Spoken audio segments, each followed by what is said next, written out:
नमस्कार दोस्तों, स्वागत है आपका अपने चैनल टारगेट बीपीएससी टीआरई में। दोस्तों, हम आप लोग के लिए आज लेकर आए हैं 16 जुलाई का जो बिहार पुलिस का परीक्षा हुआ था उसका सभी क्वेश्चन एकदम ऑथेंटिक और जेन्युइन क्वेश्चन 100 में 100 लेकर आए हैं दोस्तों। तो देखिएगा, नहीं जिन दोस्तों का भी एग्जाम नहीं हुआ है वो ज़रूर इसको देखेंगे। देखिए, पटना जिला का दोस्तों क्वेश्चन है 100 आउट ऑफ 100 क्वेश्चन, एकदम एक भी क्वेश्चन मिस नहीं कीजिएगा दोस्तों, जिनका भी एग्जाम अभी नहीं हुआ है। आज हम लोग डिस्कस करने वाले हैं, देख लीजिए इसी के आधार पर दोस्तों आगे के भी शिफ्ट में क्वेश्चन आएंगे। तो इसको देख लीजिएगा, जो भी टॉपिक होगा या जो जिस भी चैप्टर से क्वेश्चन होगा उसको जरूर क्लियर करके आप जाइएगा, देख के एक बार दोस्तों पक्का एकदम 10 से 20 नंबर क्वेश्चन दोस्तों आप लोग का बूस्ट हो जाएगा अगर ये सेट आप लोग देख लिए और बढ़िया से डिस्कस कर लिए और उसी टॉपिक को आप लोग कवर कर लिए तो 10 से 20 नंबर का बेनिफिट हो रहा है। जिन दोस्तों का अगर मान लीजिए कि 50 नंबर आ रहा है उनका 70 नंबर आएगा, एकदम मेरा विश्वास मानिए दोस्तों। चलिए, तो आप बिना देरी किए आज का हम लोग 16 जुलाई का पटना जिला का क्वेश्चन देखने वाला है। सबसे दोस्तों सभी जिले से बढ़िया सेट था, या हार्ड कह सकते हैं इसको, हार्ड सेट था पटना जिला का दोस्तों। तो चलिए बिना देरी किए शुरू करते हैं। देखिए दोस्तों, देखिए सभी क्वेश्चन है दोस्तों पटना जिला का। तो देखिए दोस्तों, आप लोग के लिए लेके आए हैं बिहार पुलिस का पटना जिला का 16 जुलाई का क्वेश्चन। सबसे पहला क्वेश्चन कहता है दोस्तों कि सरदार सिन्हा का संबंध किस क्षेत्र से है। सरदार सिन्हा का जो संबंध है दोस्तों, तो सही आंसर हो जाएगा कला क्षेत्र से, कला से संबंधित है सरदार सिन्हा। अगला क्वेश्चन देखिए दोस्तों, अगला कह रहा है कि गंगा नदी में कौन सी नदी दाहिनी तरफ से नहीं मिलती है, यानी कि बाएं तरफ से मिलती है। तो घग्गर हो जाएगा दोस्तों। देखिए यहाँ हम लोग देख लेंगे कि दाहिनी तरफ से मिलने वाली नदियाँ कौन है गंगा में, और बाईं तरफ से मिलने वाली कौन है। तो दाहिनी तरफ से मिलने वाली देखिए यमुना, सोन, दामोदर, महानंदा, पुनपुन, कर्मनाशा, ये सब क्या है दोस्तों, दाहिनी तरफ से मिलने वाली नदियाँ है। और गंगा में बाईं तरफ से मिलने वाली नदियाँ है घग्गर, कोसी, गंडक, यही सब नदियाँ क्या है बाएं तरफ से मिलती है। तो इसको इस सभी को याद कर लीजिएगा दोस्तों एक बार, जरूर इसमें से एक क्वेश्चन आने वाले हैं आगे के शिफ्ट में दोस्तों। चलिए आगे क्वेश्चन देखते हैं।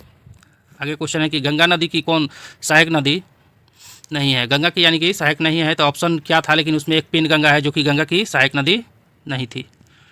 अगला क्वेश्चन है दोस्तों कि किस ऊतक के कारण पादप में लचीलापन होता है। जैसे पादप क्या होता है, लचीलापन लच जाता है, तो किस ऊतक के कारण, तो वो ऊतक का नाम है दोस्तों कोलेनकाइमा। कोलेनकाइमा के कारण क्या होता है दोस्तों, लचीलापन होता है ऊतक में। अगला क्वेश्चन पूछ लिया था दोस्तों पटना जिला का कि ब्रिक्स में बी का अर्थ क्या है। तो बी का अर्थ ब्राज़ील होता है दोस्तों। तो चलिए हम लोग ब्रिक्स का सभी का देख लेंगे कि सभी का BRIC सबका क्या अर्थ होता है। तब बी से होता है, बी फॉर ब्राज़ील हो जाता है दोस्तों, आर से रसिया हो जाता है, आई से इंडिया हो जाता है, सी से चाइना हो जाता है, और एस से साउथ अफ्रीका हो जाता है। सभी देख लिए दोस्तों, हो सकता है अगले डे आई पूछ दे या सी पूछ दे या एस पूछ ले, इसलिए इसको याद रखिएगा दोस्तों। अगला क्वेश्चन देखिए, देखते हैं। अगला क्वेश्चन साइंस का था कि कक्षा के में इलेक्ट्रॉन की संख्या कितनी होती है। तो कक्षा के में 2 इलेक्ट्रॉन होता है दोस्तों। जैसे कक्षा होता है ना, इलेक्ट्रॉन जो कोई भी एटम का देखिए KLM होता है, जैसे 2, 8, 18, 32, ऐसे अब एक में पूछ देगा तो 2, दूसरा में 8, तीसरा में 18, चौथा में 32, ऐसे इसको याद रखिएगा दोस्तों। हो सकता है तीसरा कक्षा में आने वाले शिफ्ट में पूछ दे दोस्तों, तो इसलिए याद रखिएगा। अगला क्वेश्चन है कि कोयना परियोजना कहाँ है। तो उत्तर इसका होगा दोस्तों, सही उत्तर होगा कि कोयना परियोजना है महाराष्ट्र में, कोयना नदी पर है दोस्तों। अगला क्वेश्चन देखिए, देखते हैं। अगला क्वेश्चन पूछ लिया था कि जीडीपी में किस राज्य का योगदान सबसे अधिक है। यानी कि जीडीपी भारत का ग्रोस डोमेस्टिक, जीडीपी का फुल फॉर्म होता है दोस्तों ग्रोस डोमेस्टिक प्रोडक्ट, जी से ग्रोस, डी से डोमेस्टिक, P फॉर प्रोडक्ट, सकल घरेलू उत्पाद। तो इसका सबसे ज़्यादा जीडीपी में सहयोग होता है हमारे महाराष्ट्र का। अगला क्वेश्चन देखिए दोस्तों कि एथेन को H2SO4 से अभिक्रिया कराने पर क्या प्राप्त होता है। एथेन दिया था कि एथेन दिया था, ये थोड़ा सा क्वेश्चन कंफर्म नहीं है हम दोस्तों, इसलिए आप लोग देख लीजिएगा। अब अगला क्वेश्चन देखते हैं, यानी कि लेकिन ऐसा साइंस का क्वेश्चन अभिक्रिया वाला दे रहा है। अगला क्वेश्चन क्या होता है, अंतर्राष्ट्रीय शिक्षा दिवस कब मनाया जाता है। अंतर्राष्ट्रीय शिक्षा दिवस दोस्तों 24 जनवरी को बनाया जाता है। अब अगला क्वेश्चन मिलान करने वाला था जिला और उत्पाद की अग्रणी राज्य, मानी कौन जिला किस चीज़ के उत्पादन में अग्रणी है। तो रेशम के उत्पादन में भागलपुर है बिहार में, और बिहार का था दोस्तों जूट में पूर्णिया में जूट ज़्यादा होता है दोस्तों, रेशम भागलपुर, और अबरख नवादा जिला, यही मिलान करने वाला, यानी प्रोडक्ट और जिला से के संबंध में मिलान करने वाला क्वेश्चन दोस्तों आ रहा है, तो इसको ध्यान में रखिएगा। अगला क्वेश्चन पूछ लिया था दोस्तों कि आनंद मठ के लेखक कौन है। तो आनंद मठ के लेखक है बंकिम चंद्र चटर्जी, तो इसको भी याद रखिएगा दोस्तों। आनंद मठ के लेखक और पुस्तक से पूछ रहा है दोस्तों क्वेश्चन। अगला है क्वेश्चन कि भारत के सर्वोच्च न्यायालय किस अनुच्छेद के तहत अपने द्वारा दिए गए किसी भी निर्णय को पुनः वापस ले सकते हैं। यानी कि कोई निर्णय दे दिए, उसको पुनः विचार करना है, तो किस आर्टिकल का उपयोग सर्वोच्च न्यायालय यानी सुप्रीम कोर्ट करेगा। तो उसका हो जाता है आर्टिकल 137 दोस्तों, याद रखिएगा। अगला क्वेश्चन पूछ लिया था दोस्तों कि प्रत्येक वर्ष के पहले सत्र में या नए विधान सभा के गठन पर पहला अभिभाषण कौन करता है? तो राज्यपाल करते हैं पहला अभिभाषण। तो प्रत्येक वर्ष के पूछ रहा है कि पहले सत्र या नए विधानसभा राज्य वाला सिस्टम है दोस्तों, राज्य का पूछ रहा है, तो राज्य में राज्यपाल करते हैं। देखिए दोस्तों, अगला क्वेश्चन है कि राष्ट्रीय अनुसूचित जाति आयोग यानी कि एससी आयोग किस अनुच्छेद में है? तो एससी आयोग पूछ लिया था तो 338 हो जाएगा दोस्तों, यानी कि आयोग से हो सकता है अगला शिफ्ट में एसटी आयोग पूछ ले दोस्तों। इस सबको ध्यान दीजिएगा, आर्टिकल से भी क्वेश्चन आ रहे हैं। अगला क्वेश्चन देखिए, अगला क्वेश्चन पूछ लिया था कि राज्यपाल की नियुक्ति कौन करता है? तो राज्यपाल की नियुक्ति राष्ट्रपति करते हैं दोस्तों, आसान क्वेश्चन है। अगला क्वेश्चन को डॉल्फिन अनुसंधान संस्थान कहाँ स्थित है? तो पटना में है दोस्तों डॉल्फिन अनुसंधान संस्थान।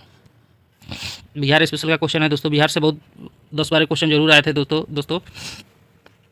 देखिए, मुंडा जनजाति कहाँ पाई जाती है? तो मुंडा जनजाति छोटा नागपुर पठारी यानी कि झारखंड में पाया जाता है। अगला क्वेश्चन, दोष दूर करने के लिए सही मिलान करना है कि यानी कि किस दृष्टि दोष के लिए कौन सा लेंस लगाया जाता है? तो देखिए, निकट दृष्टि दोष, तो इसके निवारण के लिए क्या था दोस्तों? अवतल लेंस का उपयोग किया जाता है। अगर दूर दृष्टि दोष किसी को हुआ है तो उसको उत्तल लेंस, निकट दृष्टि दोष में अवतल लेंस, दूर दृष्टि दोष में उत्तल लेंस और जरा दृष्टि दोष में द्विफोकल लेंस। और एक चीज़ आपको बता दें दोस्तों कि जो निकट दृष्टि दोष होता है तो निकट का वस्तु दिखाई देता है लेकिन दूर का वस्तु दिखाई नहीं देता है।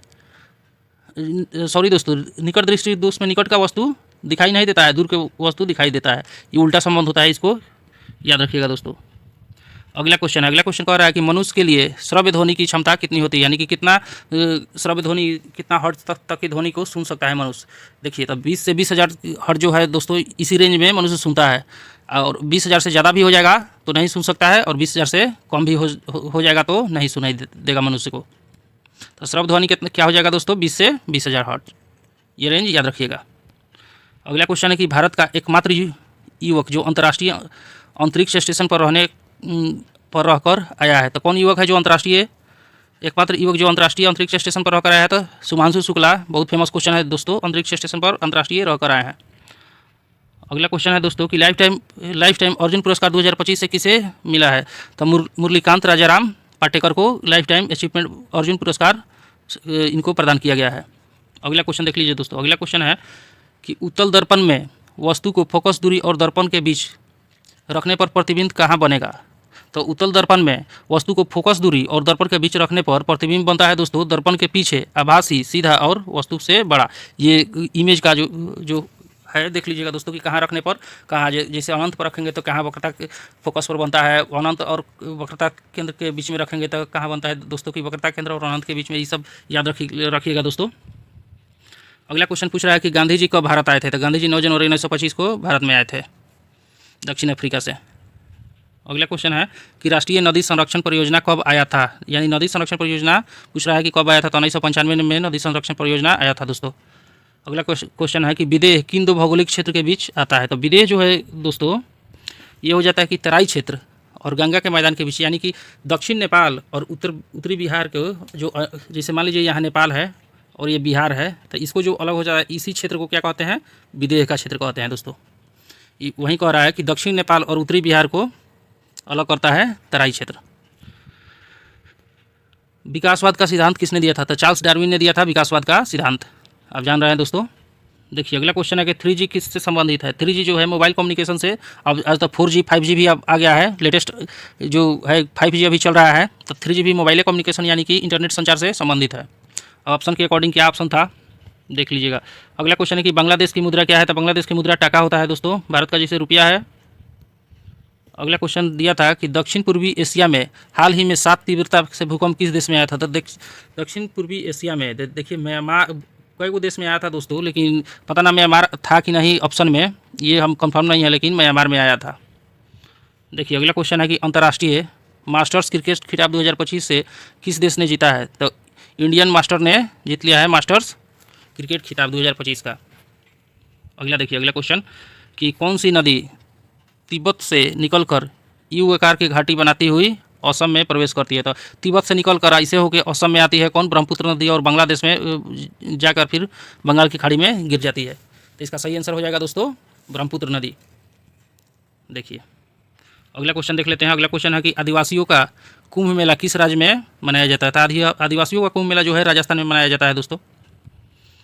अगला क्वेश्चन है कि निसार किस दो देशों के से मिलकर विकसित किया गया था। निसार होता है कि NISAR, यानी कि निसार का फुल फॉर्म आप देखें तो नासा और इसरो को मिलकर बनाया जाता है। तो नासा किसका है दोस्तों?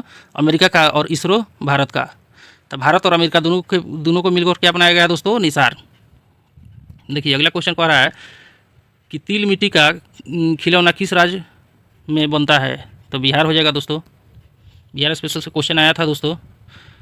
देखिए अगला क्वेश्चन है कि चींटी के डंक मारने से काटने पर हुई दर्द को ठीक करने के लिए क्या उपयोग किया जाता है। देखिए चींटी जब डंक मारेगा तो उसमें फॉर्मिक एसिड होता है, तो एसिड है तो उसको न्यूट्रल करने के लिए क्या हमें क्षार उस पर लगाना चाहिए, तो वहीं दुर्बल क्षार का उपयोग करते हैं दोस्तों। अगला क्वेश्चन है दोस्तों कि सॉफ्टवेयर का क्या कार्य है। पूछ लिया था कि सॉफ्टवेयर का क्या कार्य है, तो आप ऑप्शन पर डिपेंड करता है। ऑप्शन तो हमें नहीं है उपलब्ध यहाँ, तो इंस्ट्रक्शन भी देता है।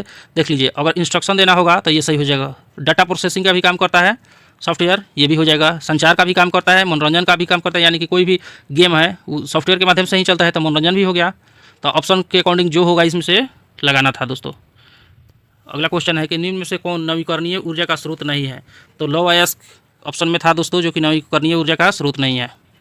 अगला क्वेश्चन दे दिया था कि कोस थीटा बराबर 13 था, तो tan थीटा +1 आसेक थीटा -1 का मान पूछा था। आसान सा क्वेश्चन है दोस्तों। कोस थीटा b/h होता है, तब p हम निकाल लेंगे, p/h हो गया, tan थीटा p/b होता है, +1 आसेक थीटा का वैल्यू रखेंगे, और उसके बाद आंसर कितना आंसर आना था 17। देख लीजिएगा बना के दोस्तों, आसान सा क्वेश्चन है।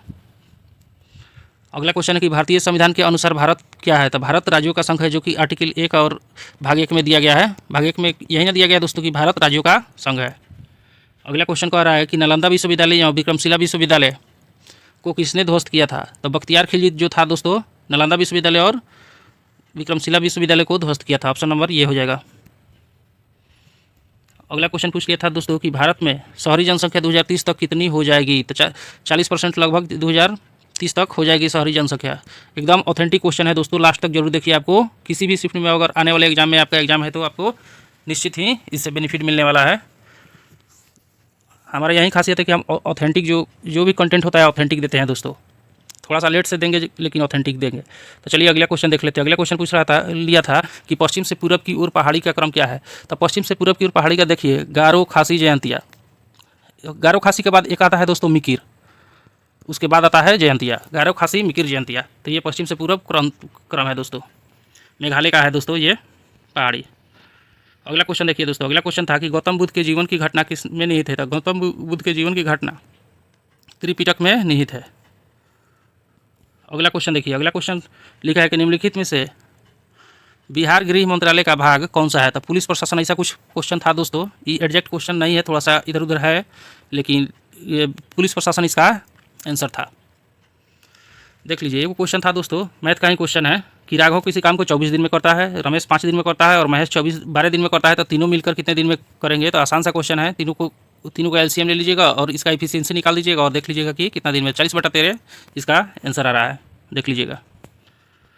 अगला क्वेश्चन है कि घन का आयतन दे दिया था इतना, था कुल पृष्ठ क्षेत्रफल पूछ लिया था। घन का आयतन क्या होता है दोस्तों, LQ होता है। तो ये दे दिया था और भुजा निकल जाएगा। तो भुजा अगर निकल जाएगा तो हम लोग 6L² नहीं निकाल सकते हैं दोस्तों, कुल पृष्ठ क्षेत्रफल। तो कोई दिक्कत नहीं है दोस्तों। देखिए हम बना भी दे रहे हैं इस क्वेश्चन को। देखिए AQ कितना दिया था 125, तो A = कितना हो जाएगा दोस्तों 5 हो जाएगा। और कुल पृष्ठ क्षेत्रफल 6A² होता है। तो 6 और A 5 का स्क्वायर, 5 25 छक 150, इसका आंसर हो जाएगा दोस्तों। अगला क्वेश्चन देखेंगे। अगला क्वेश्चन दिया था दोस्तों कि 12 + 2 √35 का मान क्या है। 12 + 2 √35 का मान दोस्तों ये रूट तोड़ के निकाल लेंगे, √5 + √7 हो जाता है।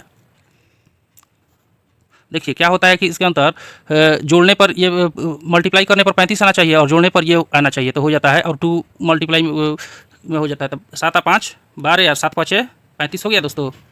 तो यहीं √7 + √5 आंसर हो जाएगा। अगला क्वेश्चन दिया था मैथ का कि 10% तथा 5% के क्रमिक छूट के बाद 209 रुपये में कोई वस्तु को बेचा जाता है, तो उसका कॉस्ट प्राइस क्या था। देखिए मान लीजिए किसी भी वस्तु का कॉस्ट प्राइस x है। x का अगर 5% था, 10% पहले है, तो यानी कि 9/10 हो जाएगा। फिर 5% है तो 19/20 हो जाएगा, बराबर 209 है। 209 है, तो यही x का वैल्यू निकालना था दोस्तों। तो देखिए हम निकाल दे रहे हैं। तो इसी को कटा के x का वैल्यू देखिए 19 1 जा 19, 19 11 हो गया, 11 गुने 20 गुने 10/9, यही आंसर आ जाएगा दोस्तों। इसी को सोल्व कर लीजिएगा। तो अगला क्वेश्चन दे दिया था आपका कि श्रेणी में थर्ड पद, तीसरा पद, देखिए समांतर श्रेणी का क्वेश्चन है कि तीसरा पद दे दिया था, छठा पद दे दिया था, देखिए नहीं दिया था, श्रेणी में तीसरा पद 15 तथा छठा पद तीसरे पद के दोगुने से 6 अधिक है तो ए का मान ज्ञात करना। ए बराबर हो जाता है P × 1 + R, सॉरी दोस्तों ये नहीं होता है। तो ये पद तीसरा पद दे दिया था, तो इसका क्या निकालना था, तो ए तथा डी का वैल्यू निकालना था। तो ये निकाल लीजिएगा, ए 1 हो जाएगा, डी 7 हो जाएगा। अगला क्वेश्चन देखते हैं। यही इतना ही क्वेश्चन उपलब्ध है दोस्तों। बहुत बहुत धन्यवाद हमारे वीडियो को देखने के लिए।